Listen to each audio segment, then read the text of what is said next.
Guys, in this video, I'll show you how you can scale your business to $100 million and basically sell it for $100 million.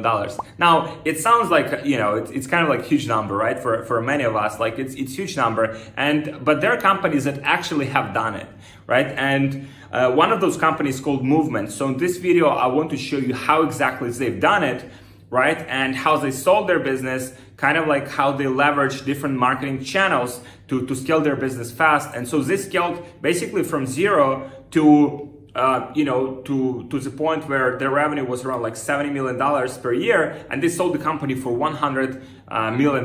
Plus, they had also some optional, payouts, which could be another $100 million for the founders, right? So this is tremendous, payout for 5 years of work. So I'll show you exactly, the smart things they've done, and kind of like the breakdown that you can leverage also for yourself, for your business, even if you do dropship, because at the end of the day, you will want to evolve. You'll want to have your own brand that you can eventually sell, because otherwise, if you just want to do dropshipping, it's good in the short term. It's very cash flow positive. It's very profitable. But at the end of the day, you want to evolve. And I'll show you exactly how to evolve, what kind of like strategies you can adapt so you can scale your business faster and more profitably. So let's get into it, guys. It's very exciting. And I've created the whole case study for you that we will go through and that you can learn a lot from and implement immediately for your business, which is a big group of companies that produce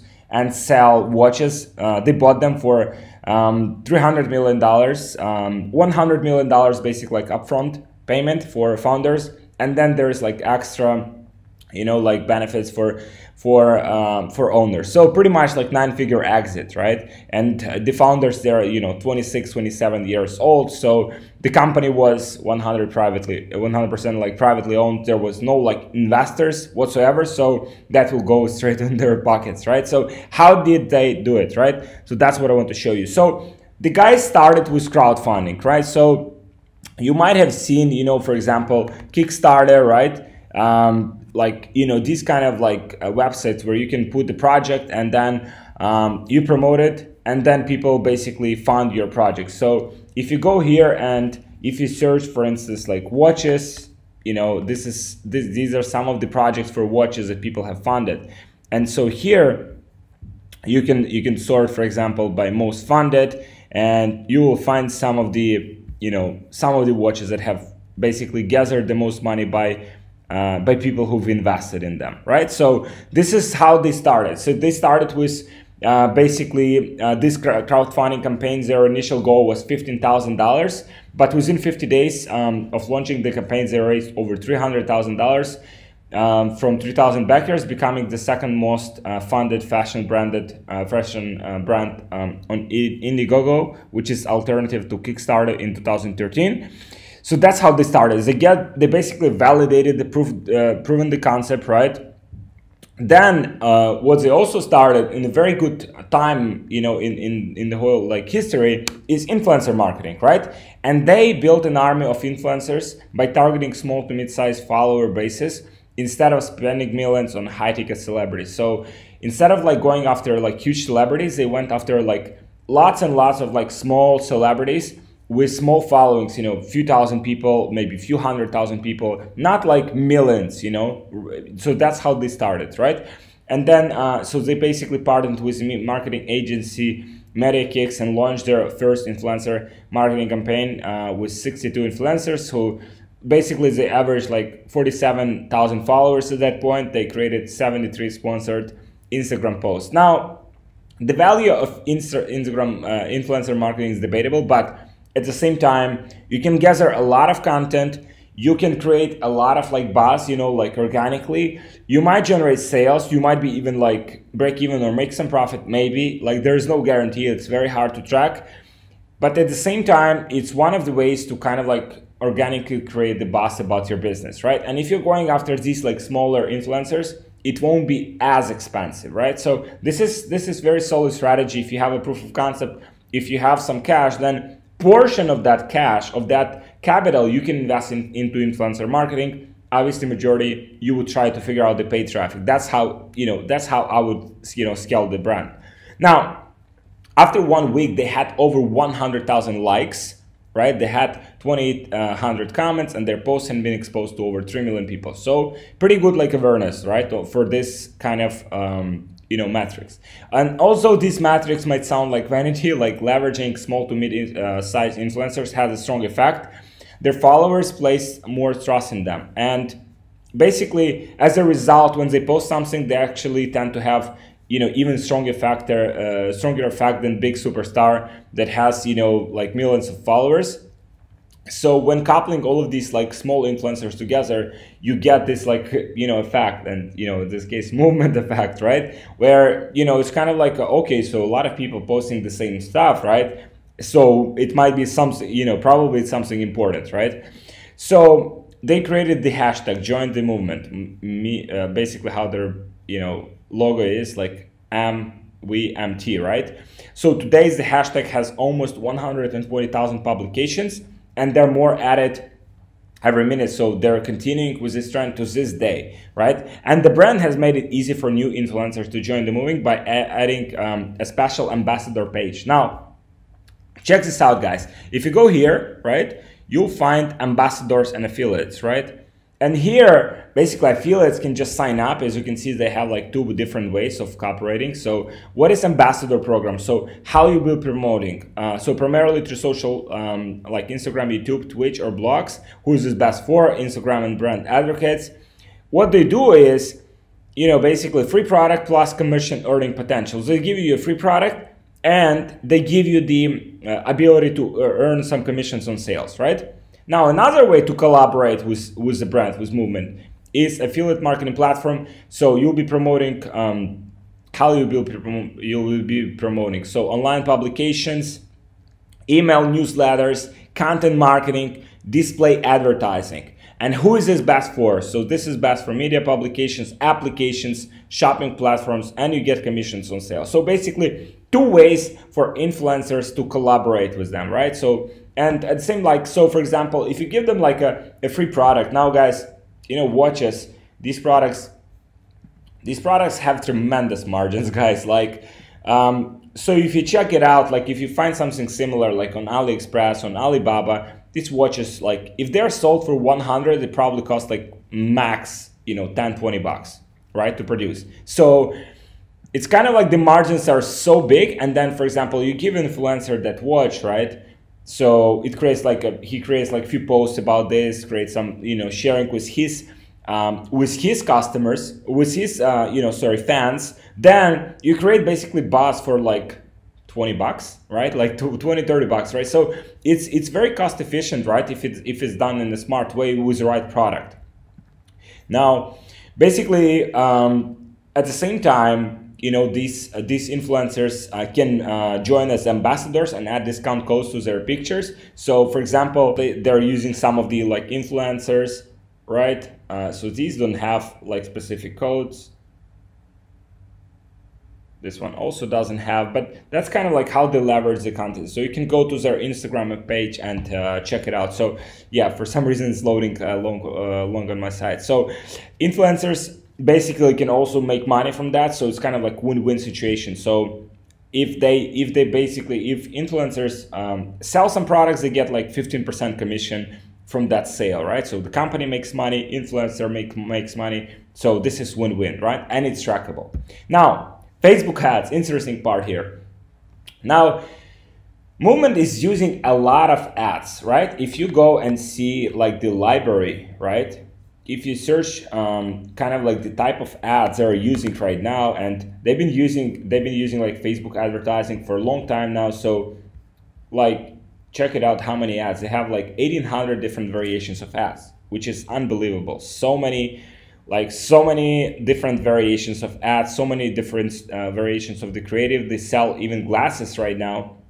So there's so many different products that they sell basically to the same core audience that they have developed, right? So not only watches, not only jewelry, but now they sell watches, they sell sunglasses. So kind of like expanding, within the same kind of like target audience that they have, but they sell them and serve them with more products. Now, Movement's team are mostly using Instagram ads or Facebook photo ads, right? A lot of these you can see, they're just photos, right? There are several videos, but a lot of these are just photos, right? And they're focused on showcasing one type of product and redirecting clicks directly to the products page, right? So for example, this one, if we click on this one, we go straight to the product page, not to category page, not to, as you can see here, not to category page, not to home page, but basically directly to product page, right? I have seen very few video ads, and maybe this is something that hasn't worked out for them in the past.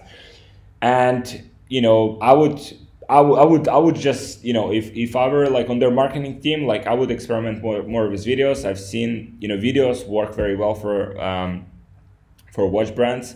So you can see they're using some videos, but not as much, right? So kind of like combination of both, but definitely more images than videos, right? Now, email marketing.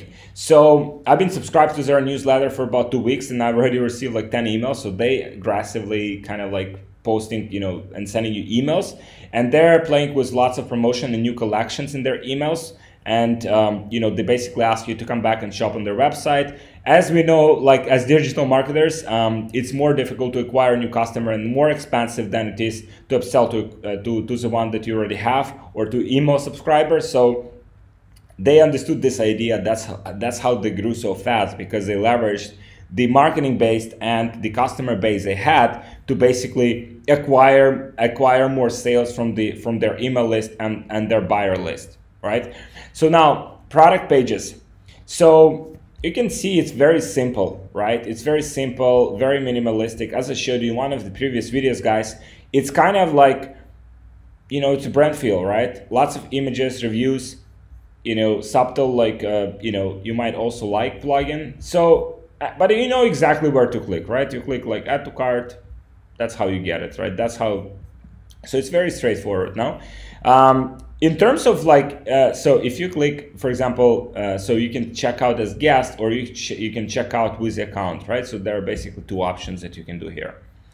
Now, cart and checkout pages. So they removed any distractions from users, such as menu, upsells, or any other features that could take users from leaving the page, right? So for example, you click add to cart and then check out as guest, just check out, right? And you can see it goes to some to the checkout flow, right? So your cart is basically just here, right? The cart is just like something that opens on the side, right? It doesn't even redirect you to the separate page. It's just something that is on the side. This is it. This is your cart, right? And then you click checkout, and that's how you get directly to the checkout page. And you can see checkout page, checkout flow is also very like simple, very minimalistic, very straightforward, right?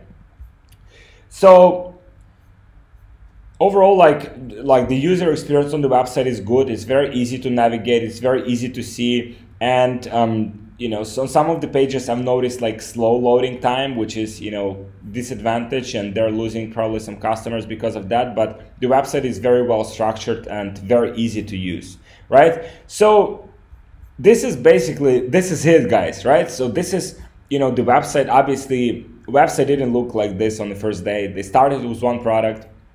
They started, or you know, with the first collection. Then gradually they started adding more and more products after they have validated the concept. So if you want to replicate this, then you would probably have to go through the. You can either do it with drop shipping, right? So you can validate some products with drop shipping, then private label them, and basically get like source these products, bring them in bulk to United States, and then fulfill them directly to customers. So you can do it that way. But what you need to understand from this case study, and what I personally see, is that like if you have high margins, like that's again and again and again, that's what we are coming back to. If you have high margins, then you can figure out like very like effective marketing, right? If you have low margins, then you will see that sooner or later you will face issues with your basically being profitable, right, with your marketing. So, or you will have to find some ways to like attract a lot of users at a low cost, maybe like organically, maybe with YouTube, maybe with like Instagram. But if you're looking to scale up fast, then you would have to go after products with high margins. So that's what I would recommend. That's my main kind of like insight. And also go into markets where, you know, like the potential market for these products is huge. It's obviously very competitive, but at the same time, you know, if you figure out this market, then, you know, the potential like, you know, you can sell like worldwide. So Movements is selling 160 countries, right? Pretty much like worldwide in any country, right? So this is it, guys. That's what I wanted to share with you. And definitely there are some lessons for everyone, kind of like combinations of all of these channels, dedicating the parts of your budget for influencer marketing, leveraging paid traffic, leveraging images, leveraging videos, having simplified brand looking for your website. And obviously the most important part is validating the concept and selling your customers exactly what they want to buy, right? Because at the end of the day, if the core of this business and why it's successful, because it sells products that, you know, customers like, right? And customers are willing to buy again, right? Providing that good experience, which is like in the core of every business. So obviously with dropshipping, you cannot always provide that like top-notch experience, but that's what you eventually want to move towards, and you want to get to that level in some day, right? So this is what I want to share with you guys. Very exciting. If you want a full like case study, then I'll have the link to it. It's very detailed. I created it a few months ago, even, yeah, like I created it some time ago. And so I wanted to share this with you guys as well. So please subscribe to my channel. If you like this video, drop your comments. If you're looking for help with scaling your business, there's also a link below this video. So check it out. And I'm looking forward to seeing you guys in the next video. Thank you very much for watching. Thank you, guys.